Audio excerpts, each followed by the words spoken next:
Olá, pessoal, este é mais um Fala Carlão, sempre na prateleira de cima do agronegócio brasileiro e às vezes até a prateleira fica exageradamente alta. É o caso hoje aqui. Eu tenho a honra e o privilégio de receber o embaixador Rubens Barbosa, foi embaixador em Londres, foi embaixador nos Estados Unidos e eu quero, então, agradecer imensamente a presença dele. Muito obrigado a sua presença aqui, embaixador. Muito obrigado, obrigado pelo convite.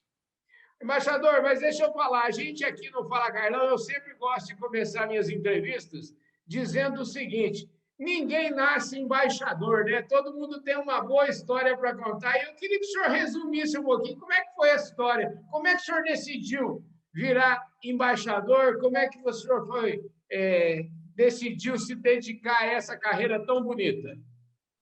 Olha, eu estava estudando Direito, né, na São Francisco e pensei em entrar para a carreira diplomática. Levou muitos anos, né? Levou quase 30 anos para chegar a embaixador, tem toda uma carreira pela frente. E você não decide ser embaixador, você decide ser diplomata, né? O embaixador é uma circunstância, né, que pode acontecer ou não. No meu caso, eu tive sorte, tive muitas oportunidades e cheguei lá. Que bom, que bom. Eu queria que o senhor falasse um pouquinho desse um pouquinho dessa sua trajetória, que eu acho importante. Eu falei apenas duas dos cargos que o senhor ocupou. Eu gostaria que o senhor falasse um pouquinho para a gente situar para o nosso telespectador aqui o que eu chamo de um pedigree do senhor. Olha, para você resumir 40 anos de carreira diplomática é muito difícil, né? Eu vou mencionar 2 ou 3 acontecimentos, né? Primeiro, quando eu era jovem secretário, em 1975, eu fui abrir a Embaixada do Brasil na China. Eu e mais 2 colegas fomos lá abrir burocraticamente a embaixada, né? Alugar o prédio para a gente morar, abrir conta em banco. Então, é um trabalho burocrático, né? Mas eu tive a oportunidade de conhecer a China durante vários meses, nessa época em que o Mao Tse-tung ainda estava vivo, ainda havia grande agitação política, porque era o fim da Revolução Cultural. E pude ver como a China evoluiu agora, né, depois de quase 50 anos, como se transformou a China. A segunda coisa, também dentro dessa linha de diversidade ideológica, eu fui durante 7 anos secretário executivo de uma comissão de comércio com os países socialistas da Europa Oriental, os países comunistas. Uhum. E mesmo no governo militar, nós conseguimos aumentar muito o comércio, diversificar muito a relação do Brasil na área financeira, na área comercial, cooperação entre empresas, sem levar em conta a ideologia. E os militares não se opuseram a isso. Eu tive carta branca para trabalhar e aumentar justamente o comércio com os países comunistas, que chegou ao auge naquela época, durante esse período em que eu fui o secretário executivo. E o terceiro aspecto foi ser coordenador nacional do Mercosul. Depois que o acordo foi assinado, eu estava em Montevidéu como embaixador junto à Associação Latino-Americana de Integração e fui chamado de volta para dirigir o Departamento de Integração no Itamaraty e coordenei durante 4 anos o começo do Mercosul, né? A estruturação do Mercosul, tudo. Eu era o coordenador nacional para esse esforço do Mercosul. Então, são 3 experiências aí muito marcantes na minha vida profissional. Muito ricas. Já que o senhor falou da China, 1970, anos 70, eu queria saber o senhor, lá naquela época, o senhor, como o senhor bem mencionou aí, uma das primeiras atividades do senhor, o senhor fazia ideia, o senhor achava que a China chegaria onde chegou? Olha, era muito difícil, viu? Porque quando eu cheguei na China, no dia 5 de janeiro de 1975, a China tinha vouchers, né? Tinha cupons de alimentação e cupons de tecido. Você só podia comprar 33 jardas de algodão. Você vê como aumentou. E um outro detalhe, quando eu fui abrir a conta da embaixada no Banco da China, eles usavam não computadores ou máquinas, usavam o ábaco, que é um instrumento de madeira que você mexe com os dedos assim.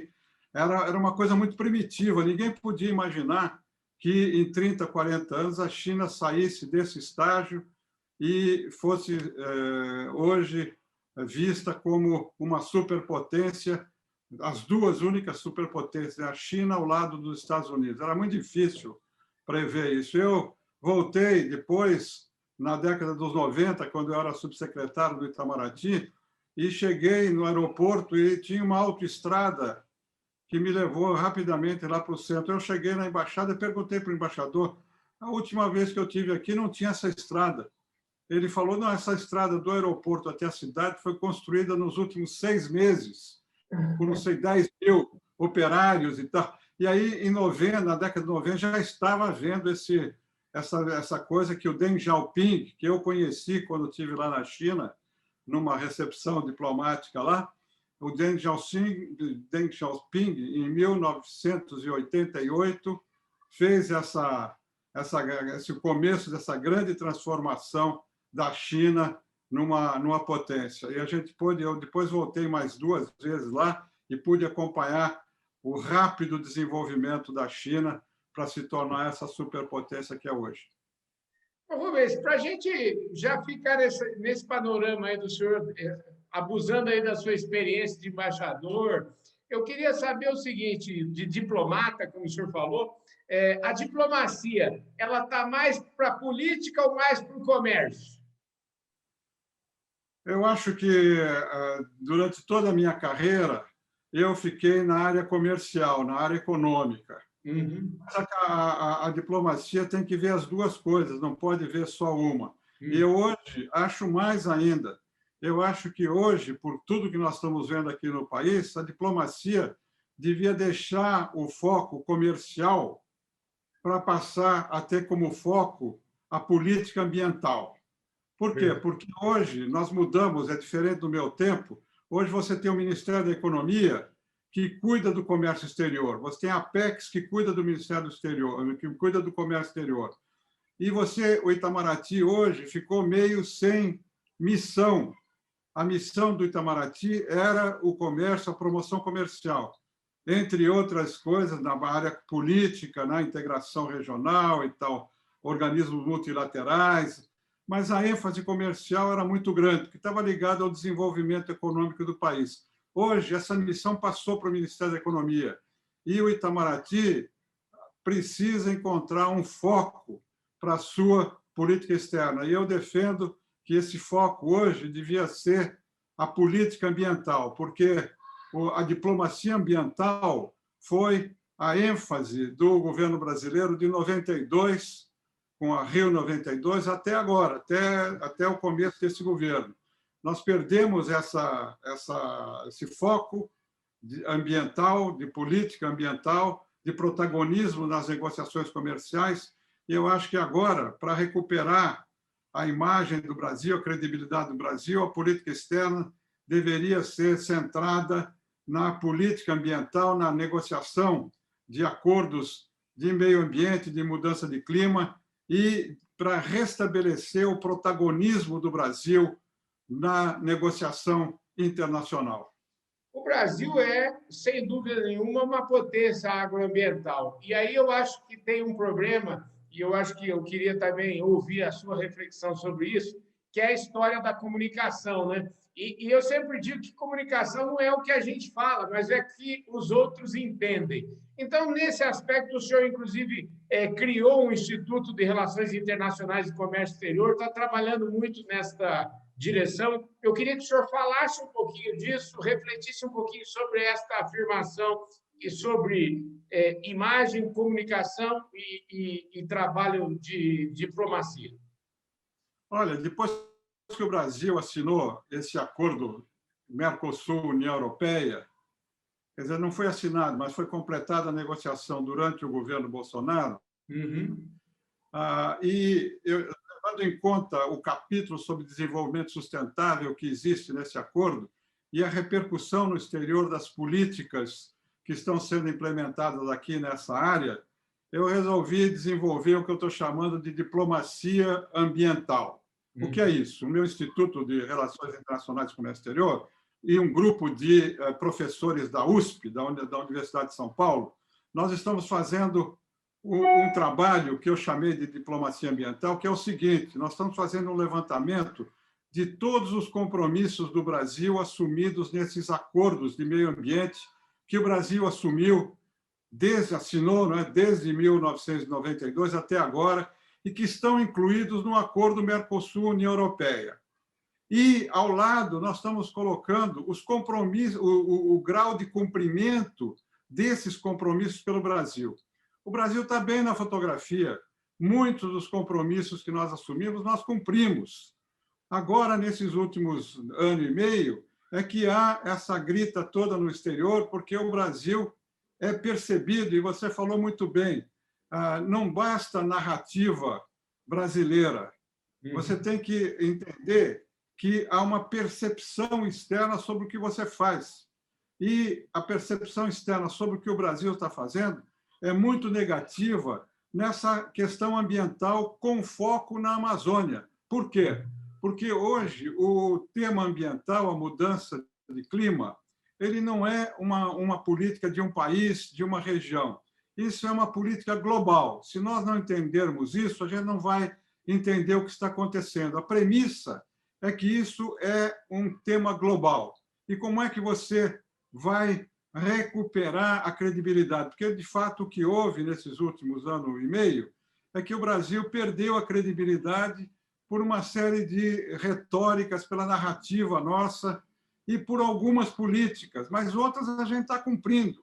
Agora, nós temos que restabelecer isso. Então, esse trabalho que eu estou fazendo vai servir de roteiro para a gente recuperar e ver onde é que está faltando uma ação privada, uma ação do governo, para a gente restabelecer a credibilidade do Brasil e restabelecer o papel protagônico do Brasil.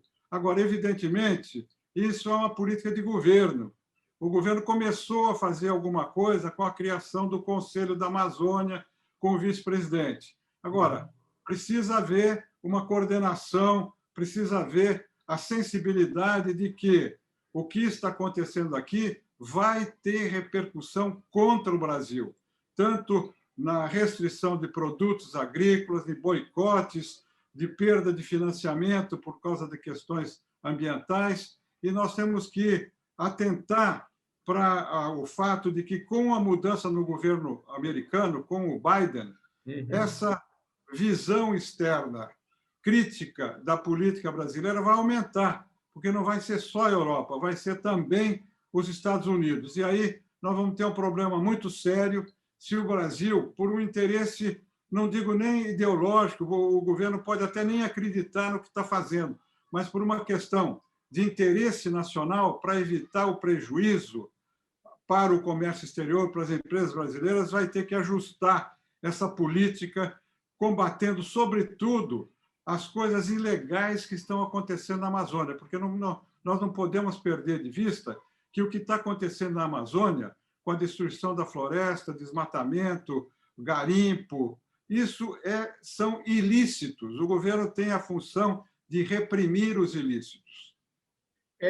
Aí a gente chega numa conversa que aí junta um pouco, e o senhor também tem uma participação sempre muito importante lá no COSAG, no Conselho Superior do Agronegócio da Fiesp, junto com o Comércio Exterior, e eu queria colocar no meio dessa prosa toda o nosso Código Florestal, e também colocar no meio dessa prosa toda a importância que é o agronegócio para as exportações brasileiras, e isso tudo deve dar para o senhor aí, vamos dizer assim, arrematar, e a gente vai chegar numa boa conversa. Eu queria saber do senhor o seguinte: quais são efetivamente as lições de casa? Porque me parece que o Brasil precisa fazer algumas lições de casa que, como o senhor falou, não dá para que as 1% de coisas ilegais acabem prejudicando a todo um trabalho importante que o Brasil fez nos últimos anos, né?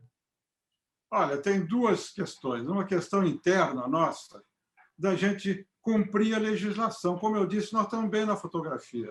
Agora, a gente tem que cumprir a legislação. Esse Código Florestal que você mencionou tem mais de 10 anos e não está operacional porque falta algumas questões. A questão do cadastramento rural.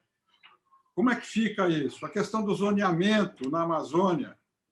Como é que fica? Tem outras legislações, tem que ter um plano de desenvolvimento sustentável para a Amazônia. O meu instituto, junto com o Instituto Escolhas, nós apresentamos para o governo, para o vice-presidente, uma proposta de bioeconomia na Amazônia, que não adianta você ficar só fazendo discurso, ou apoiando ou criticando, tem que ter coisa concreta. Nós apresentamos uma proposta de uma política de bioeconomia, aproveitando as riquezas, a biodiversidade, para oferecer oferta de produtos. Apresentamos sugestões para aproveitar a mão de obra local, os 23 milhões de habitantes da Amazônia, a infraestrutura, a logística. Agora, os bancos, as empresas, essa coalizão está aí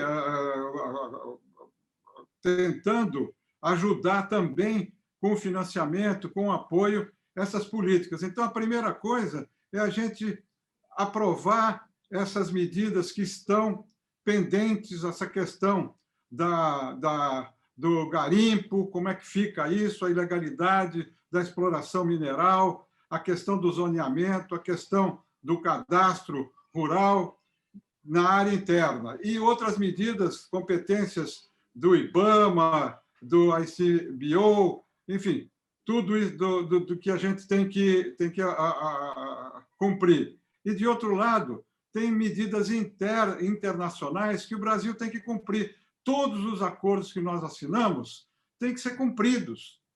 Acordos no âmbito das Nações Unidas, acordos bilaterais, esse acordo de Paris, né, de mudança de clima, o acordo com a União Europeia, são compromissos internacionais que o Brasil assumiu, tem que cumprir. E tem uma série de outras medidas que o Brasil poderia apoiar no âmbito das Nações Unidas, de coordenação na área financeira, enfim, tem uma série de medidas que o Brasil poderia novamente voltar a participar. Vai ter agora, em março, mais uma COP, né, essa reunião importante.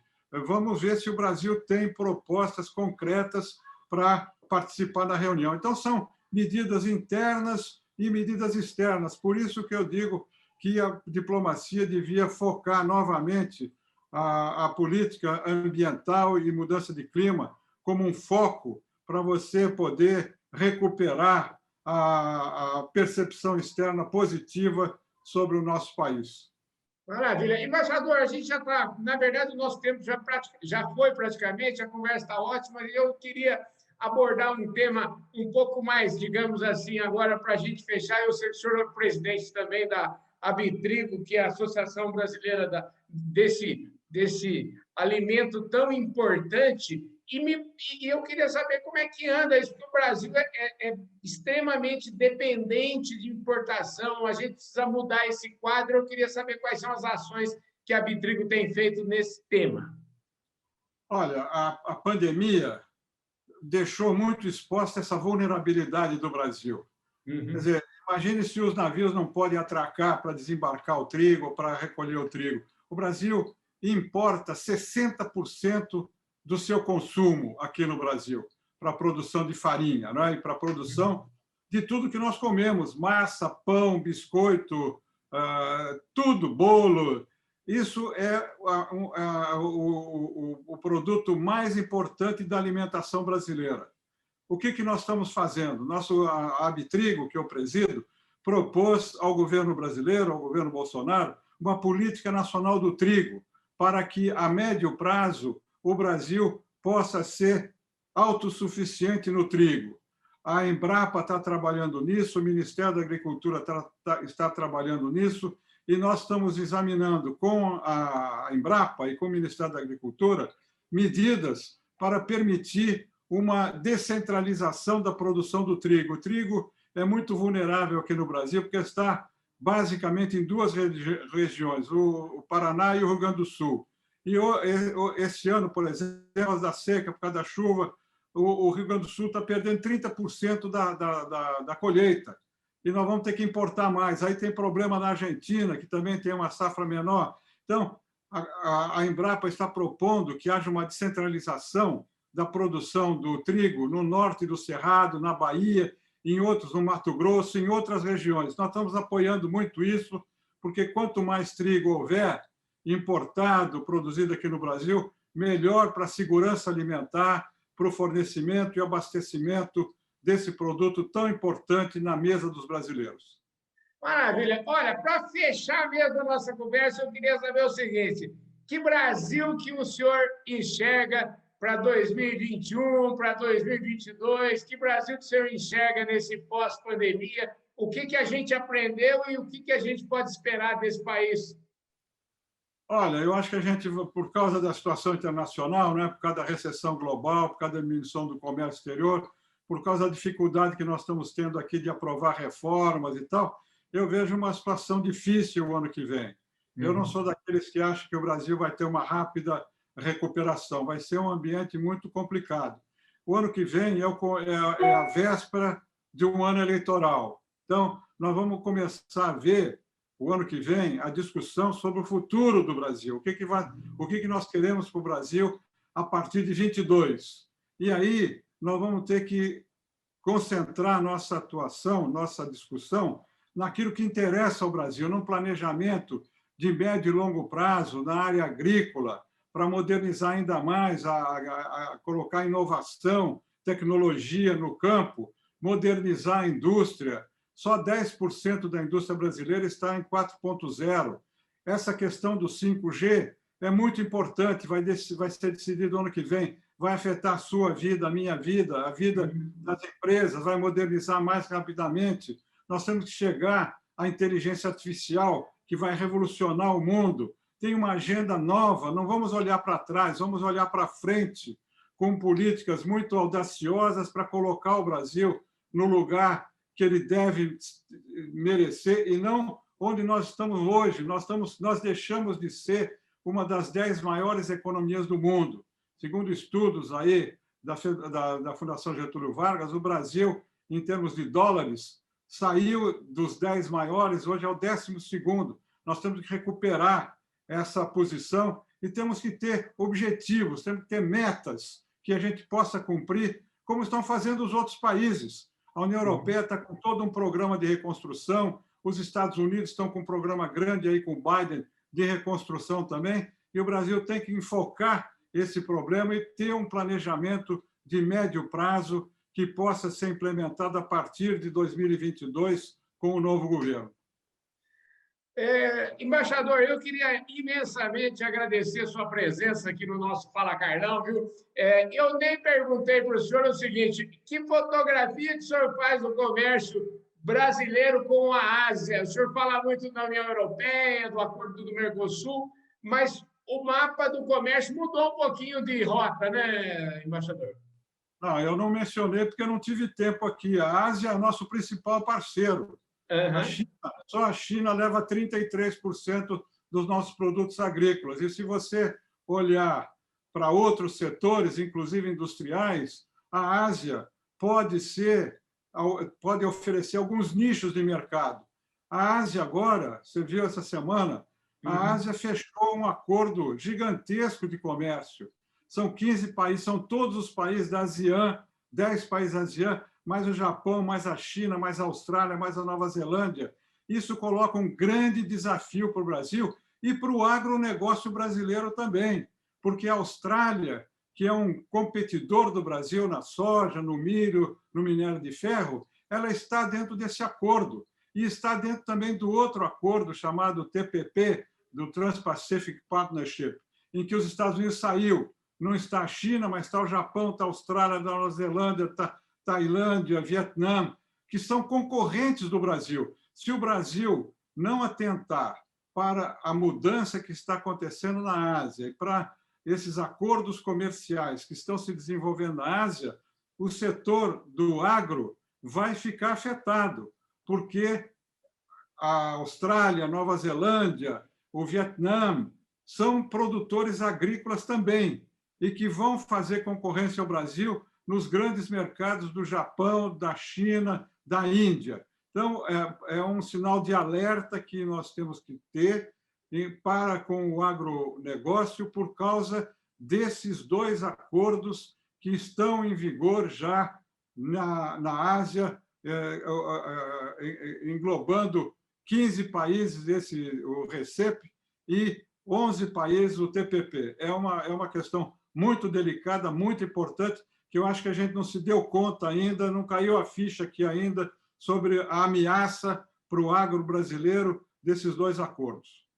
Eu queria, já que a gente tocou nesse tema, eu queria fazer o seguinte: aquilo que são exigências agroambientais, principalmente o senhor comentou tanto aqui nessa entrevista, os asiáticos, eles vão exigir esse mesmo sarrafo de todos os países? O senhor acredita que esse nosso novo comprador, esse nosso novo cliente, esse principal cliente do Brasil, que é a Ásia, ele vai se tornar tão exigente quanto a Europa?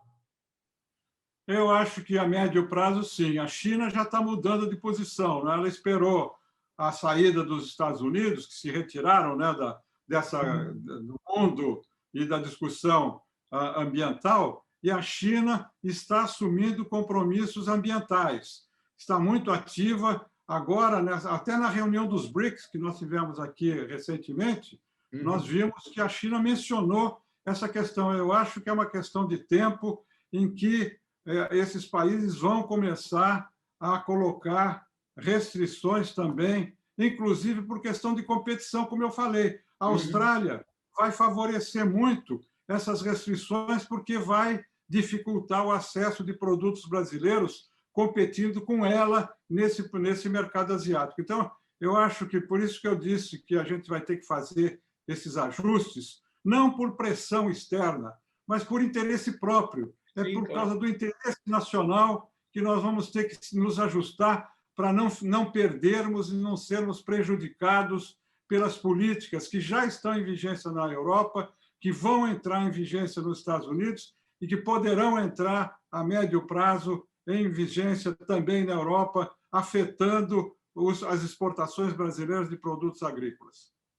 Maravilha. Esse foi, então, mais um Fala Carlão na prateleira de cima do agronegócio. Aqui eu diria que na prateleira de cima do comércio exterior, né? Eu queria agradecer imensamente o embaixador Rubens Barbosa por dividir conosco esse seu conhecimento, essa sua experiência, essa sua inteligência ímpares aqui no nosso programa. Muito obrigado, viu, embaixador?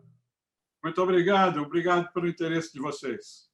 É isso aí, gente. Esse foi mais um Fala Carlão na prateleira de cima do agronegócio. Se você ainda não se inscreveu no nosso canal, ore agora, se inscreve no nosso canal, aperta o sininho aí para você receber as nossas notificações, para você ficar a par de vídeos tão importantes quanto esse aqui com o embaixador Rubens Barbosa. Muito obrigado pela sua audiência. Se você estiver no canal do Boi, um forte abraço a todos vocês. Eu vejo todo mundo no nosso próximo programa.